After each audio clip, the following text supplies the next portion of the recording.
Durante siglos, dos imperios se enfrentaron por la supremacía en Europa, los Habsburgo y el Imperio Otomano.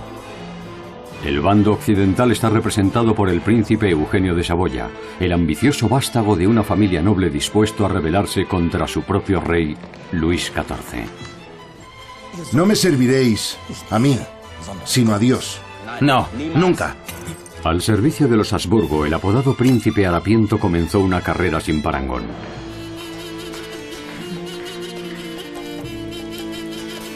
Por el lado otomano, Gulnuz, favorita en el harén, madre de dos sultanes y filántropa y mecenas de las artes hasta una edad muy avanzada. Dos imperios con muchas cosas en común, pero muy alejados por religión y cultura. Y siempre listos para enfrentarse. Mustafa, debemos regresar.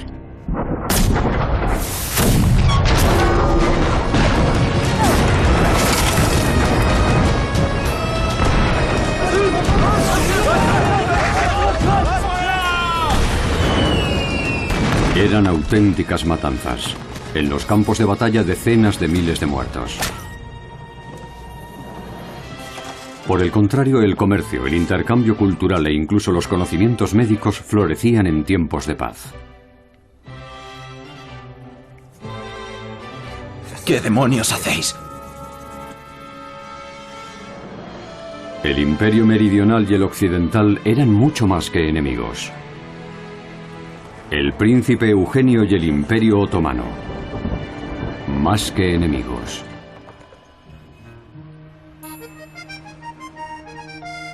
París, cruce de importantes arterias comerciales, lugar de revueltas y revoluciones, centro indiscutible del absolutismo.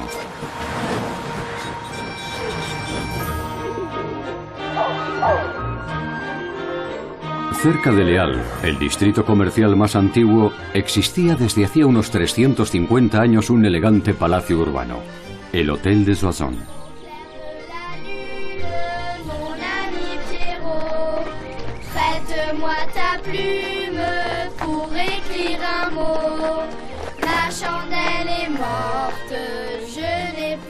Aquí, en la segunda mitad del siglo XVII, se crió un joven príncipe, el menor de 8 hermanos, pequeño y desatendido, el príncipe Eugenio de Saboya Cariñano.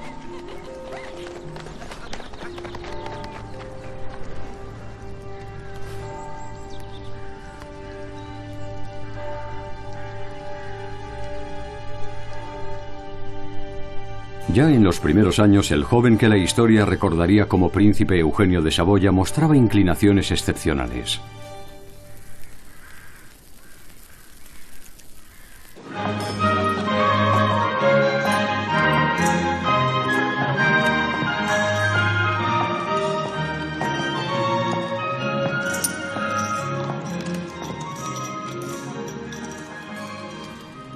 ¡Qué escándalo! Una orquesta de solo 4 hombres con vuestra presencia.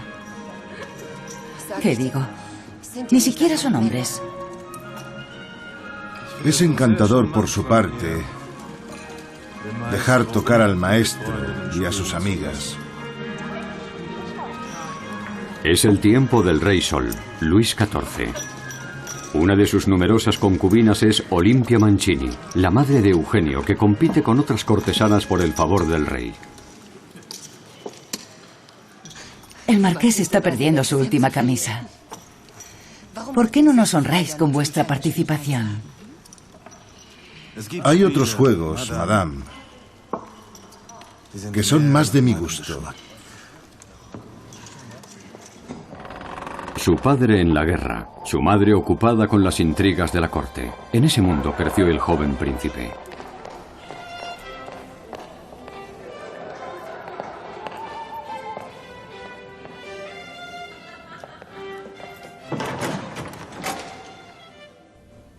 Calma, calma. ¡Qué impetuoso!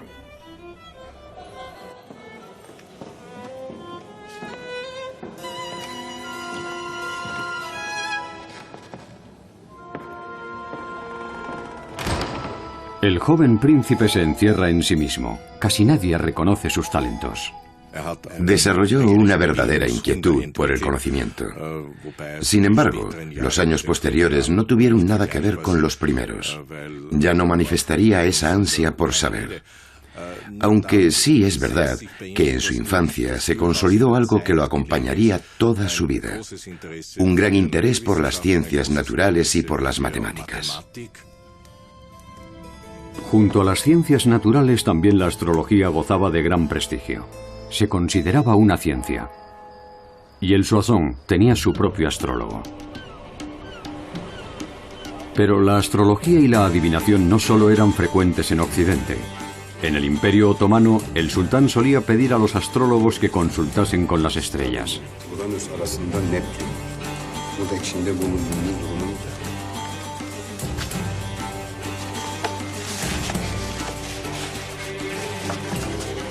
Lo que el adivino leía en sus cartas influía en todos los aspectos de la vida en el palacio del sultán. Incluso se leía en el cielo el momento de emprender una campaña militar. Era una profesión influyente, pero peligrosa. Una predicción incorrecta podía costarle la cabeza al adivino. El mismo precio que echar un vistazo sin permiso en el lugar más secreto de Constantinopla, el harén.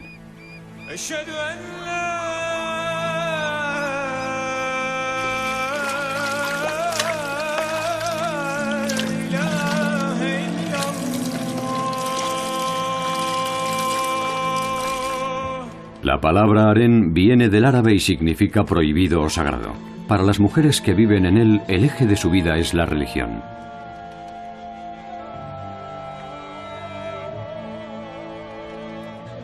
Gulnus es veneciana.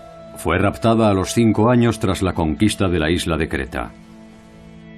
La antigua esclava cristiana es ahora musulmana y concubina del sultán Mehmed IV.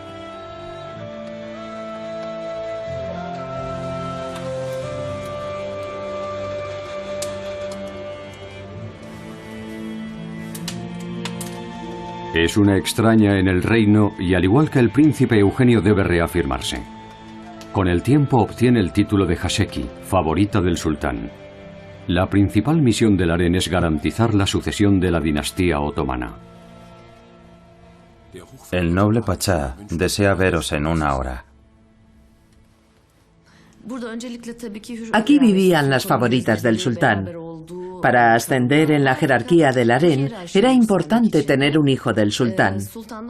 Las mujeres que daban un vástago al emperador recibían el título de Haseki sultán.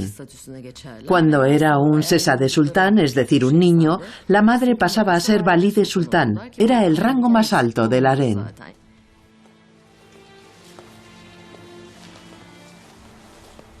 Sultán.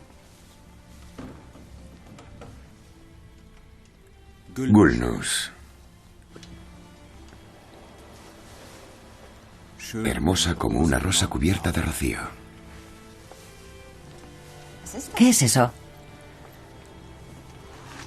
Me lo ha enviado un comandante de Creta. Ojalá supiese leerlo. ¿Esos infieles no te enseñaron nada? Era muy pequeña para aprender a leer. Conocía los colores, el mar, la costa. Aunque tal vez tampoco sea cierto. Son recuerdos débiles. La vida en el harén puede compararse con un internado femenino. Y al igual que en una empresa, lo importante es ascender en la jerarquía. El ascenso dependía de muchos factores. Por ejemplo, de sus talentos, su capacidad de aprendizaje y sobre todo su belleza. La competencia también está a la orden del día en la corte de Luis XIV. Me encanta. La mano, querida. La otra. La línea de la vida. Aquí está. Se ve claramente en ambas manos, lo que indica fuerza y vitalidad. Pero es muy fina, como el pelo de un recién nacido. Cuidado. Vuestra salud corre peligro y vuestra belleza es pasajera. Los ungüentos secretos, los elixires exóticos y el polvo de brujas son la especialidad de Olimpia. Aplicaos este ungüento en las arrugas con luna llena y veréis cómo desaparecen las patas de gallo. Y este polvo es una auténtica maravilla contra las varices. ¿Y eso de ahí? Un secreto, amiga mía. La madre del príncipe Eugenio, Olimpia, llegó a ser la más importante de las concubinas de Luis XIV y, por lo tanto, la más influyente. Sin embargo, la competencia entre concubinas en una corte real era muy dura. Según los rumores que corrían por París, Olimpia llegó a usar veneno para preservar su posición. Su influencia política estaba en peligro, pero era una saboya, miembro de una de las principales familias nobles de Europa, aunque de una rama empobrecida.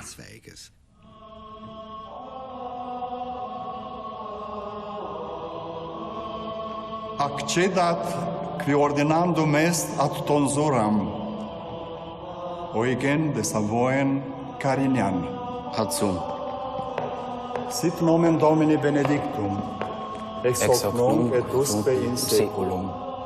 Adiutorium nostrum in nomine Domini, qui fecit caelum et terram. La madre del débil príncipe de quien todos se burlan por su nariz quería deshacerse de él y ponerlo en manos de la Iglesia. No lo ve apto para otro estamento que no sea el espiritual.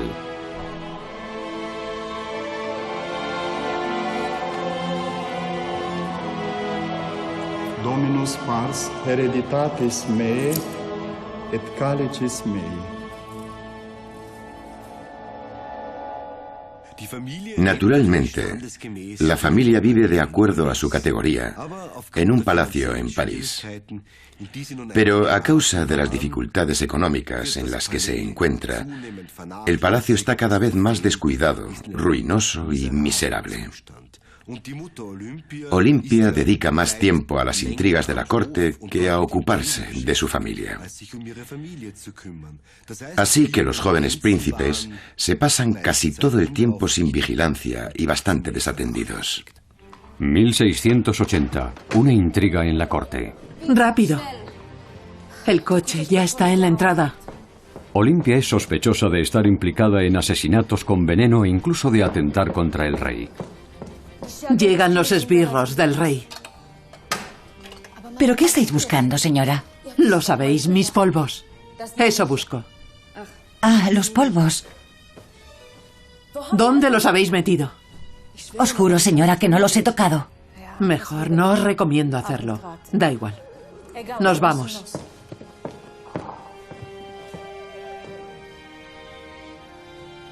Adiós, amores míos. Olimpia huyó precipitadamente de París.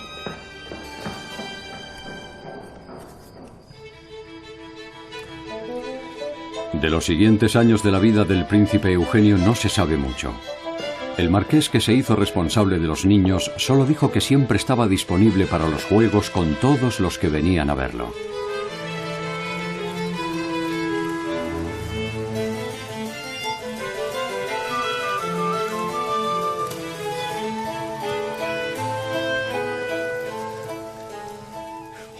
La homosexualidad no existía oficialmente en el barroco. Pero eso no significa que no se practicase de forma desenfrenada, sobre todo entre los jóvenes de la nobleza. La situación en la corte parisina era tan explosiva que el rey tuvo que intervenir personalmente para controlar un asunto que le resultaba muy desagradable.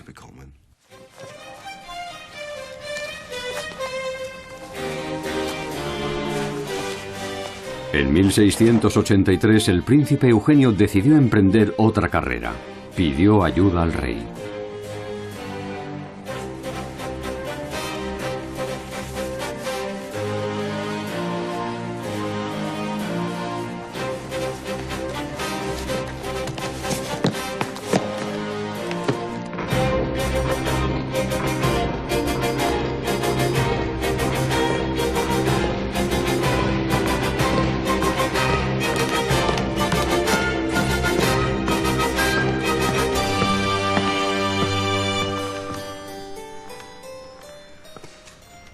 Mi querido Eugenio, os habéis vestido de gala para hablar con el rey.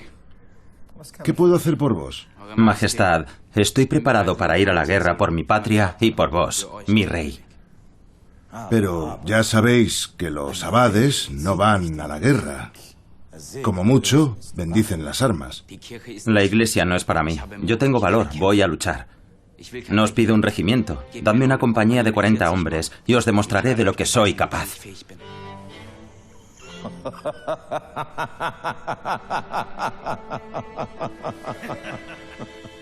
Querido amigo, eso es imposible.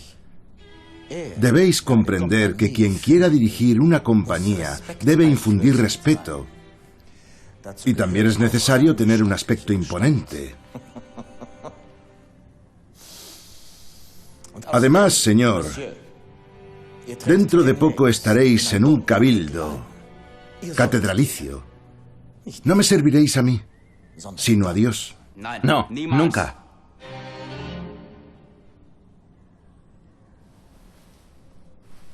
Señor.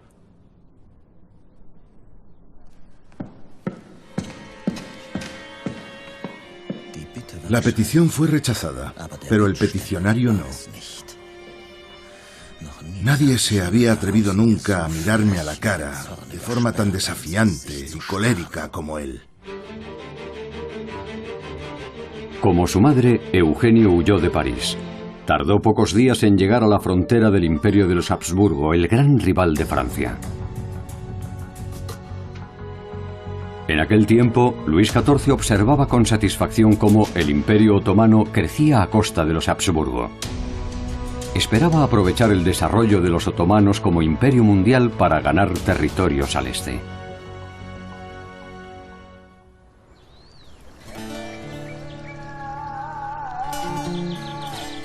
En el palacio del sultán, el Topkapi, gobernaba el padre de los hijos de Gulnus, Mehmed IV. Junto a Gulnus y sus hijos, docenas de mujeres habitaban dentro de los gruesos muros del harén. Cuanto más nos acercamos a los aposentos del sultán, mayor es el lujo.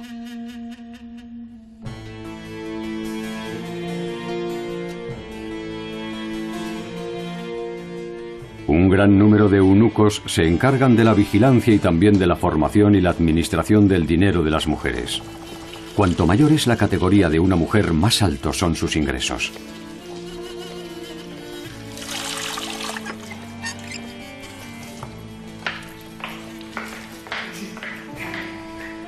Debido a la poligamia, ninguna de las mujeres del sultán puede acumular demasiada influencia. Siempre acaba por haber tensiones entre la madre del sultán, que elige las esposas para su marido, y la favorita.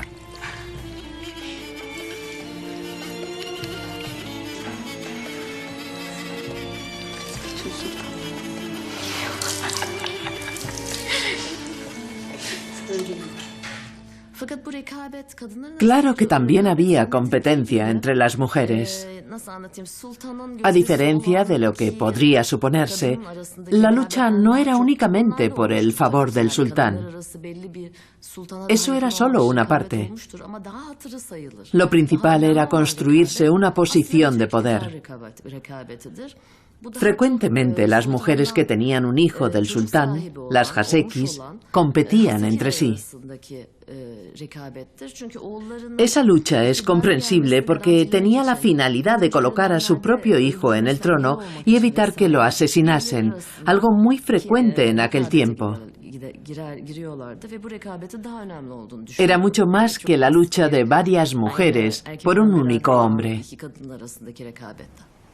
Al igual que en las cortes europeas, había intrigas y juegos de poder, chismorreos e historias también de países lejanos. Así es. Os digo que la torre de San Esteban en Viena es tan alta que desde arriba se ve Bohemia, se ve Hungría e incluso los Alpes. La campana es tan pesada que la mueven entre 40 infieles. ¿Y cómo hablan los infieles? Oh, es un auténtico galimatías. Esto de aquí, por ejemplo, se llama allí, en Viena, Leichter. Y los números. Bir, Ans, Iki, Zwa, Uch, Trai. 1, 2, 3. Saben contar, pero en religión están atrasadísimos.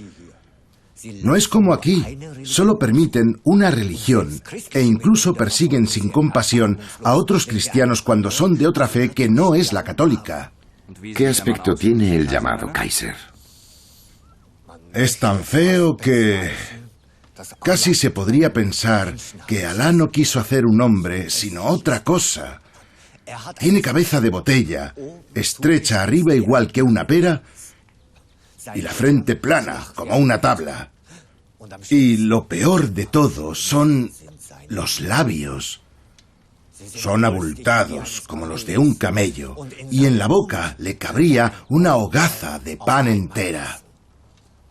Al hablar, escupe y también babea con sus labios, como un camello. Pero ninguna ciudad despierta la codicia de los otomanos como la residencia del emperador al que ridiculizan. Viena, la manzana de oro. Viena es la puerta de Europa cuya parte suroriental ya consideran suya. La torre de la Catedral de San Esteban sería un buen minarete.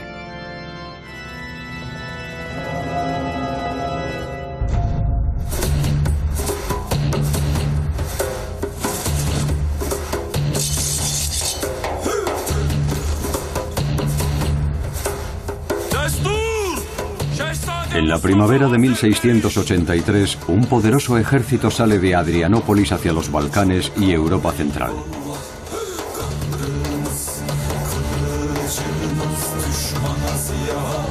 En series de televisión turcas como El Siglo Magnífico, retransmitida en 45 países, se presenta el aspecto imperial del reino de los otomanos.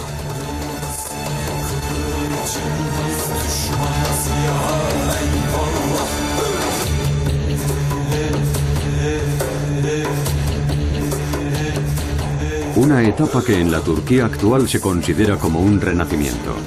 En el año 2009 se erigió un monumento a la conquista otomana en 1453 de Estambul, la Constantinopla de los bizantinos.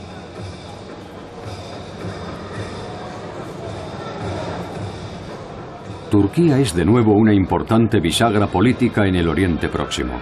La costosa escenificación de sus conquistas resalta la confianza de Turquía en sí misma.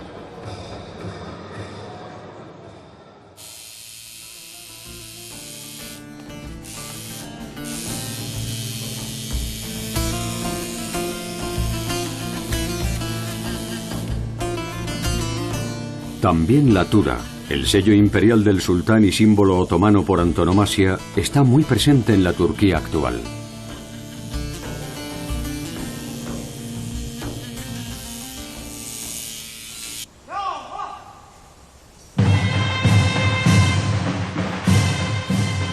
Desde mediados del siglo XVII, la música militar tradicional otomana se conoce como mehter. Los bastones con cola de caballo simbolizaban la dignidad militar durante el imperio.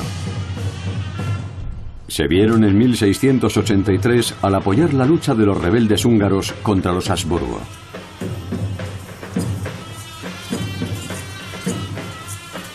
Poco a poco, las primeras unidades del ejército se ponen en marcha.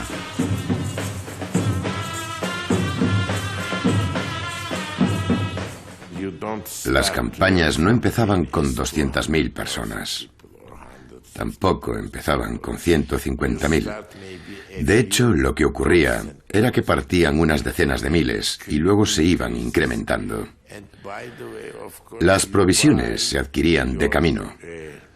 Por lo tanto, había órdenes muy estrictas de no destruir las huertas, de respetar los elementos productivos de los agricultores. A los agricultores se les pagaba los alimentos para mantener las fuentes de aprovisionamiento. Lo único que había que llevar eran los cañones. Al llegar a las fronteras del enemigo, la moderación se acababa. Los más temidos son los tártaros, la vanguardia del ejército otomano que saqueaban, incendiaban y dejaban a su paso un rastro de destrucción.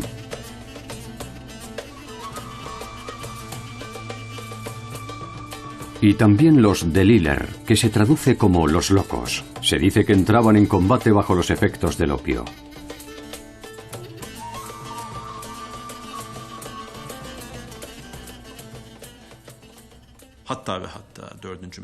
Al parecer, Mehmed IV no estaba informado del objetivo preciso de la campaña. Una fuente contemporánea menciona que llegó a decir: sabíamos que la campaña se dirigía a la región de Hungría y Komárom, en la confluencia del Danubio y el Vág. Si hubiera sabido que Kara Mustafa tenía Viena como objetivo, nunca habría dado mi autorización. Esto nos permite deducir que Kara Mustafa fraguó sus planes con su círculo más íntimo y que no los dejó madurar lo suficiente. Los soldados de Kara Mustafa atraviesan Hainburg en dirección a Viena a principios de julio de 1683. La mayor parte de los habitantes de la ciudad intentaron huir por la puerta de los pescadores hacia el Danubio. Se metieron en una trampa mortal. Junto a la puerta los esperaban los feroces tártaros. Más de 8.000 personas murieron en aquel lugar. No lejos de allí, en Viena, se desató el pánico. Miles de personas, entre ellas toda la corte del emperador Leopoldo I, huyeron a Passau. Allí el devoto emperador rezaba todos los días ante la imagen de María Auxiliadora para pedir la salvación de Viena. Leopoldo I dedicaría a esa advocación una iglesia y un barrio de Viena. ¿Dónde están las tropas de nuestros aliados? El emperador se instaló en el Palacio Episcopal de Passau. El 14 de agosto de 1683 se presentó allí un príncipe joven y delgaducho.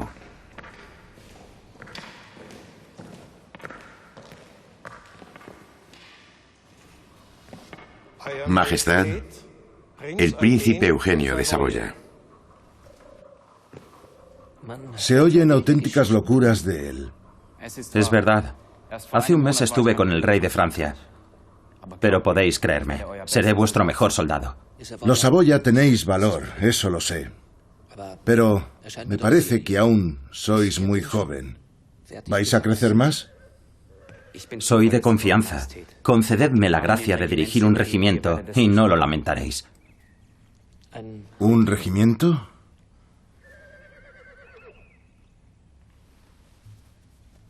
Los regimientos los dirigen fieles soldados, pero sed bienvenido como voluntario. Presentaos ante el generalísimo. El conde de Lorena está formando el ejército que, con la ayuda de Dios, liberará Viena. Desde el 14 de julio de 1683, un ejército de 200.000 hombres sitia Viena. En un imponente campamento de unas 25.000 tiendas, Kara Mustafa tenía unos 100.000 soldados curtidos en combate. Entonces dio la orden de disparar. La catedral de San Esteban sufrió daños por los cañonazos de los otomanos. Las catacumbas de San Esteban. Entre las miles de osamentas que se encuentran aquí podemos hallar numerosas víctimas del ataque turco. Los cementerios no se podían utilizar pues estaban más allá de las puertas de la ciudad.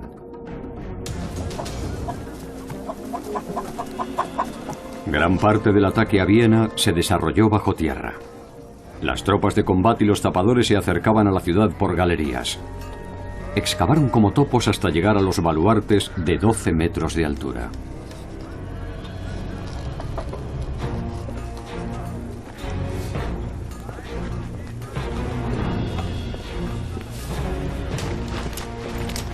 Los genízaros eran la fuerza de élite más temida de los otomanos. Desde la Baja Edad Media se reclutaban niños de las regiones conquistadas y se educaban como musulmanes estrictos.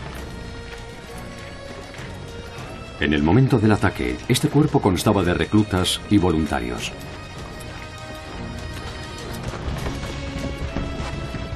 En cuanto los zapadores lograban abrir una brecha en las murallas, los genízaros eran los primeros en entrar en la ciudad imperial por orden de Kara Mustafa.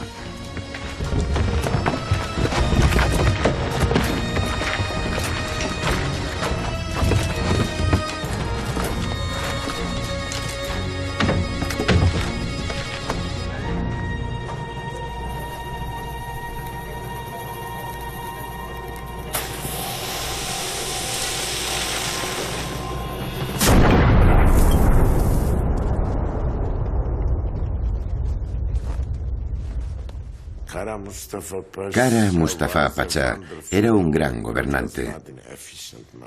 Sin embargo, no era muy bueno como general. Y eso se puede deducir de sus errores estratégicos. Por ejemplo, durante el sitio de Viena, dejó el monte Kahlenberg fuera de su influencia. Además, tenía poca información sobre Juan Sobieski y las divisiones polacas.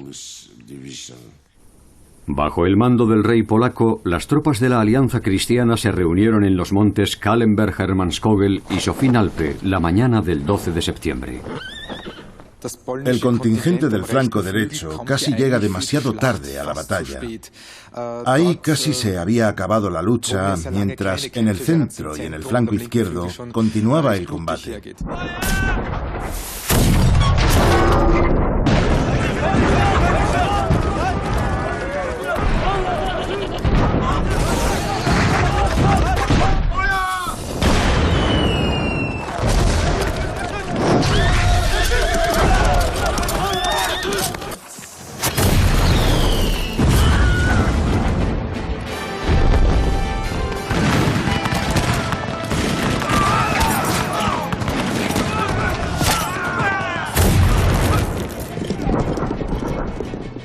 Sabemos que el príncipe Eugenio participó en la batalla para rescatar Viena en 1693. Muchos nobles estuvieron presentes en la batalla, pero normalmente no participaban en el combate, sino que se encontraban en los puestos de mando. Ya en su primera batalla, en su bautismo de fuego, el príncipe Eugenio se diferenció de los demás.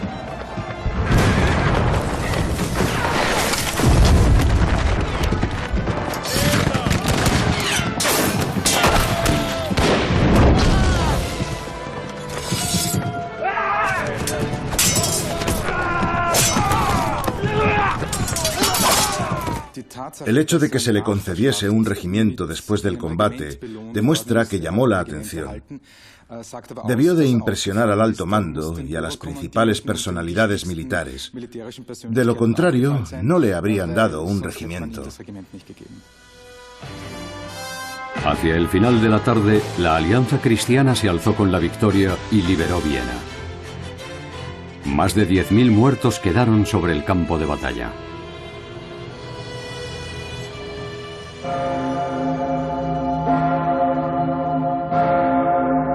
Cada vez que suena, la Pummerin, la mayor campana de Austria, recuerda el sitio de Viena. La primera Pummerin se hizo fundiendo los cañones otomanos.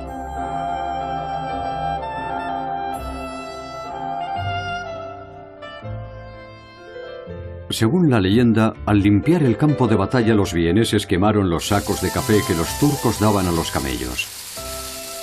El agradable aroma les hizo descubrir su gran pasión por el café.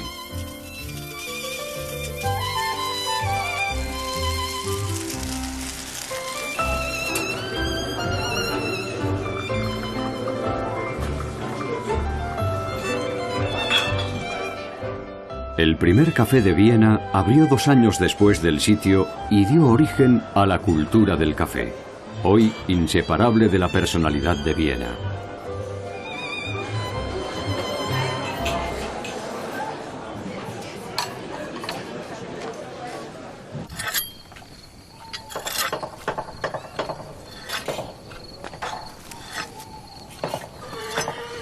Por los servicios prestados durante la batalla por Viena, el príncipe Eugenio recibió su regimiento. Se encargó de los dragones de Saboya, que se encontraban en un estado miserable.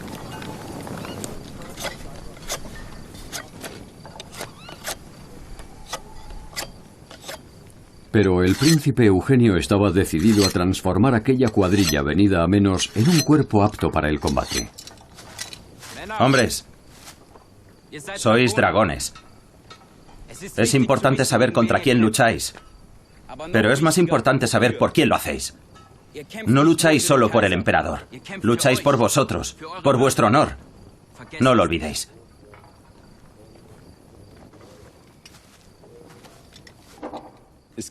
Había los clásicos regimientos privados. Era posible vender determinadas funciones y puestos. Por otra parte, se recibía dinero del emperador o de señores feudales. Todo eso daba origen a empresarios de la guerra.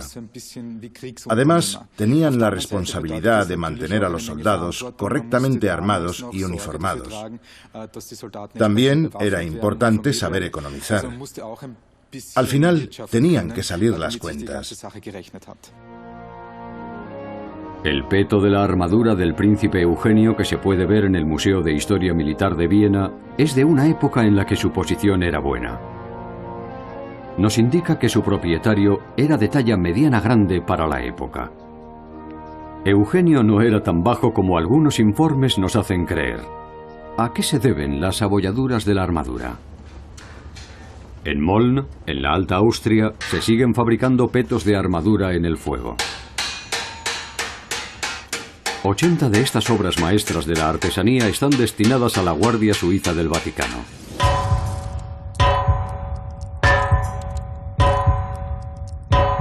Encargamos a Georg Schmidberger una copia del peto del príncipe Eugenio según las medidas del original.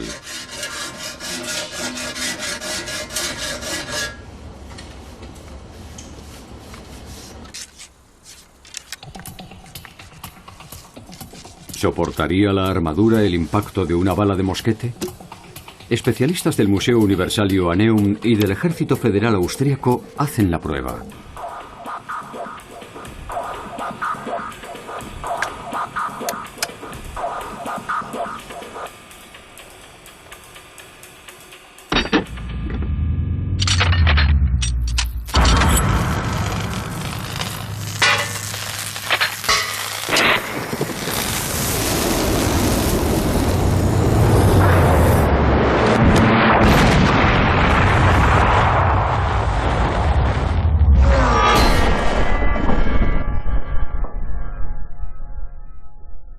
Una profunda abolladura es todo el rastro que deja la bala.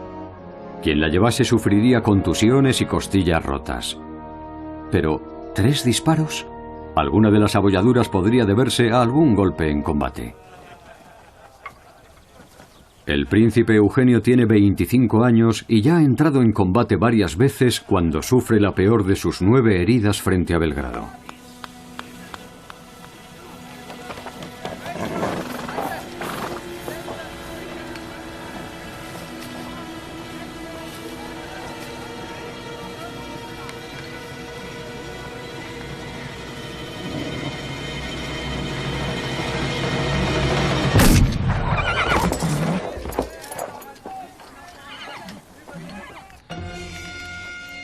Lo trasladan de vuelta a Viena, donde tardan semanas en operarlo.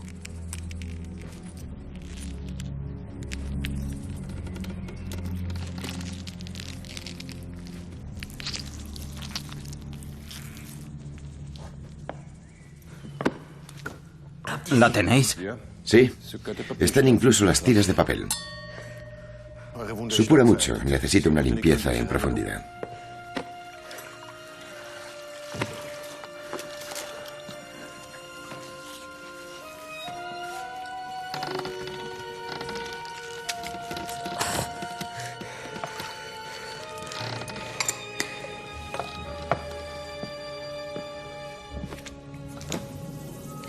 ¿Qué demonios hacéis?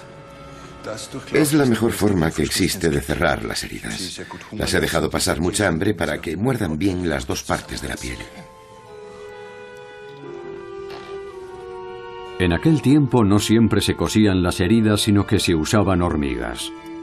Este método, comparable con las grapas utilizadas en la actualidad, es la prueba de un intercambio cultural. Fue descubierto por los médicos otomanos.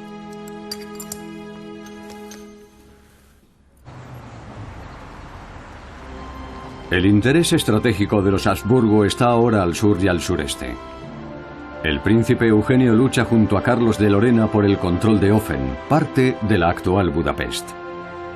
Lleva 150 años en manos de los otomanos.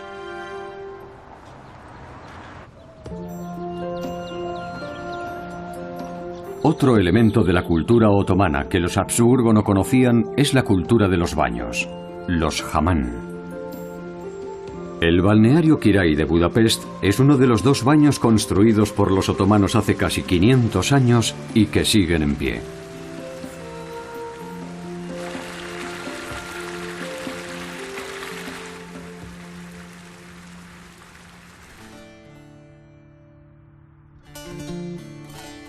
Regresemos al Imperio Otomano, donde esa cultura tiene sus orígenes.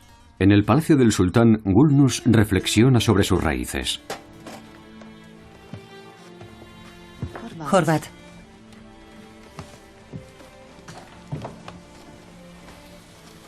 ¿Sabéis leer? Sí, Valide. ¿Cuánto tiempo lleváis aquí? 30 años ya. Sois de Hungría. Raptado, ¿verdad? Igual que yo.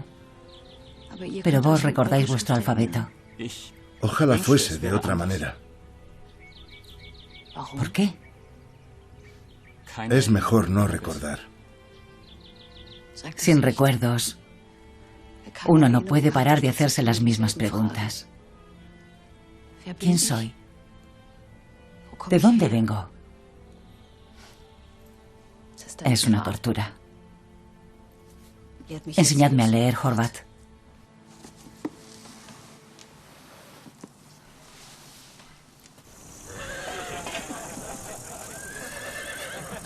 El príncipe Eugenio ha infligido graves derrotas al Imperio Otomano en diferentes campañas, y eso tiene consecuencias políticas.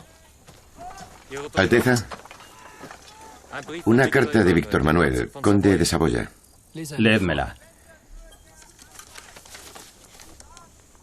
Mi querido primo, hemos recibido la noticia de que en la lejana Constantinopla el sultán ha sido depuesto por sus colaboradores más cercanos. Se dice que la causa de esa humillación son las derrotas militares de los otomanos en las que vos parecéis tener gran responsabilidad.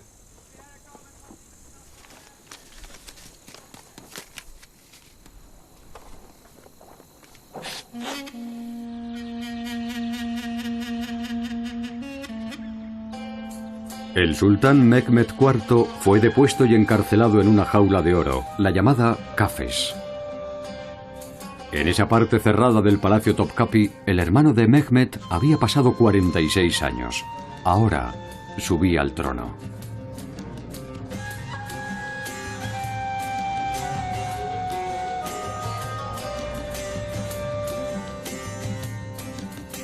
Antes de la introducción de la jaula de oro, la práctica era mucho más cruel.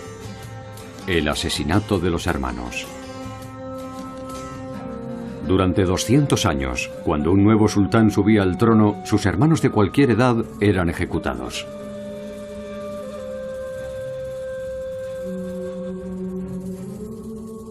Los turbantes que hay en Santa Sofía, en Estambul, nos recuerdan ese tiempo. Los príncipes otomanos aprendían a gobernar en las provincias, una especie de prácticas de administración. En el siglo XVII se introdujo un cambio decisivo en la sucesión. Los príncipes ya no eran ejecutados, sino que los encerraban en las jaulas de oro. Por tanto, no adquirían conocimientos prácticos de gobierno. Allah'ım, yüce sultanımızın saltanatını daim eyle. Küffara karşı muzaffer eyle. Mülkü Osman'ı her türlü şerden emin eyle. Amin.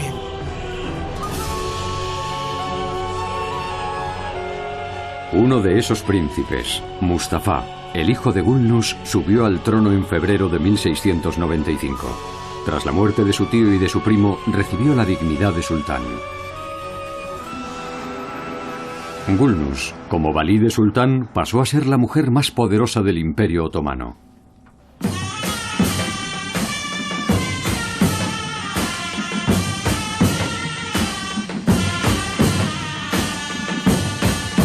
Mustafa II siguió los pasos de su padre. No solo disfrutaba de la música militar, sino que se embarcó en una guerra para apuntalar el poder de su imperio en Europa. Los otomanos ya habían recuperado Belgrado. Entonces lanzaron una gran ofensiva para recuperar Buda. El propio sultán y su madre Gulnus acompañaron a las tropas.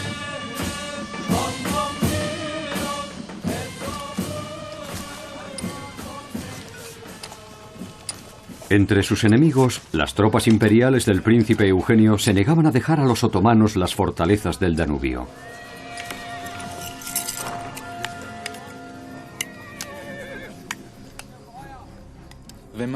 Si observamos atentamente la estrategia militar de la época, descubriremos una táctica muy lineal. Las tropas no se desplazan en grandes contingentes de formación cuadrada, sino que se distribuyen de forma lineal, y la simetría tiene gran importancia. Podemos observar los principales elementos del arte de la guerra, la fortificación y el sitio. Creo que al príncipe Eugenio le fueron muy útiles sus conocimientos matemáticos, arquitectónicos y científicos.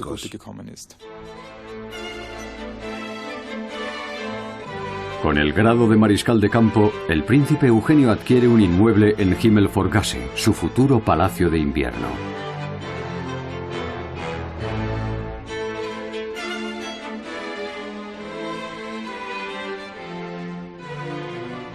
Ahora, el príncipe Eugenio forma parte del círculo del generalato imperial y se esfuerza por demostrar su nuevo estatus.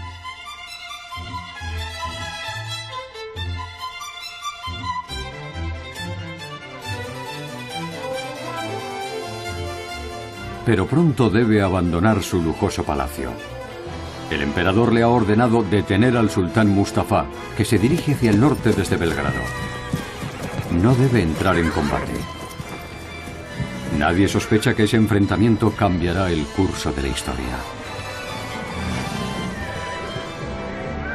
Por primera vez, el príncipe Eugenio es el comandante en jefe y quiere demostrar su valor. Pero el emperador le ha asignado una misión de contención nada gloriosa. Si busca la confrontación con el enemigo, corre el peligro de perderlo todo.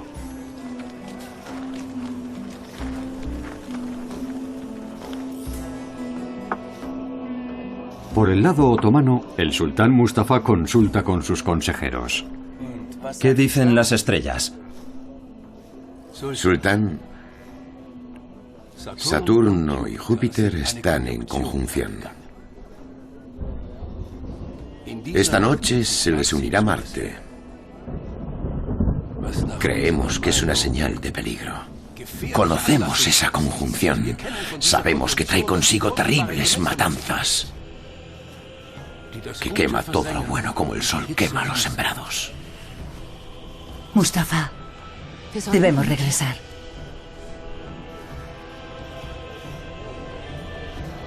¿Cuál es la voluntad de Alá, Efendi? Sultán, su voluntad es que vos os enfrentéis a las pruebas que os pone. Según vuestro destino, obtendréis un gran honor. O seréis aniquilado.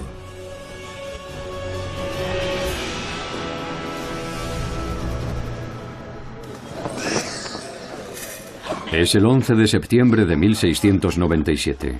Las tropas de Eugenio están agotadas. Nada indica que los austríacos vayan a atacar esa mañana.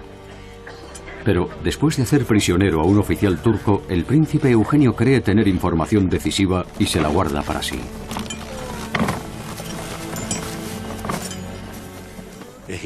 No convoca al Estado Mayor. Tiene una razón para ello.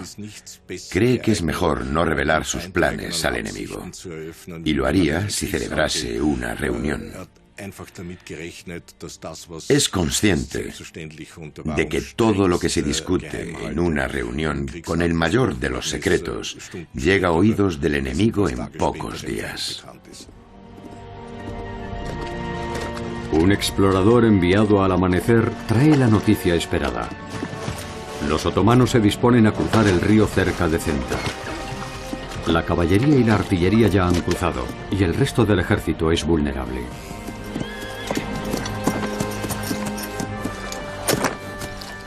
mi mariscal de campo. Lo que ha dicho el prisionero turco es verdad.